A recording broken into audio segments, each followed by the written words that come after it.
পশ্চিম Tripura Lok Sabha vote সাঙ্গ হওয়ার পর আমরা বাঙালি দলের পক্ষ থেকেও প্রতিক্রিয়া ব্যক্ত করা হয়। দলের রাজ্য নেতৃত্ব বলেন, বিরোধী দলের ভোটারদের জোর করে ভোটের লাইন থেকে বের করে দেওয়া হয়েছে।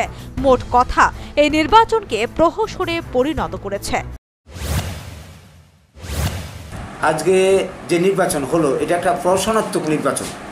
আমরা আমাদের কাছে যতটা খবর আছে, আপনাদের কাছেও আছে, যে বিভিন্ন কেন্দ্রে ধরতে গেলে গোটা পশ্চিম আসনেই একটা সন্ত্রাসের আবহাওয়ার মধ্যে নির্বাচন হলো। এবং বিরোধী দলের যারা সব দল, শুধু আমাদের পার্টি বলে কথা না, বিভিন্ন দলের লোকদেরকে, এজেন্টদেরকে, ভোটারদেরকে লাইনের থেকে ধরে ধরে টেনে হেঁচড়ে বের করে দেওয়া হয়েছে। এবং কোনো কোনো জায়গাতে তাদের উপর শারীরিকভাবে নিগ্রহ করা হয়েছে, এরকম খবর আছে, আপনাদের কাছেও আছে। তো এই যদি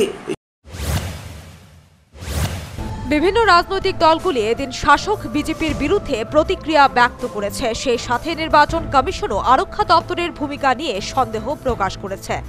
শাসক দল সম্পর্কে সুর চড়ালো আমরা বাঙালি দল। তাদের মতে এই নির্বাচন সম্পূর্ণ প্রহসনে পরিণত হয়েছে। সাংবাদিক সম্মেলনে এই ক্ষোভ ব্যক্ত করেন দলের রাজ্য নেতৃত্ব। Bureau report, news vanguard.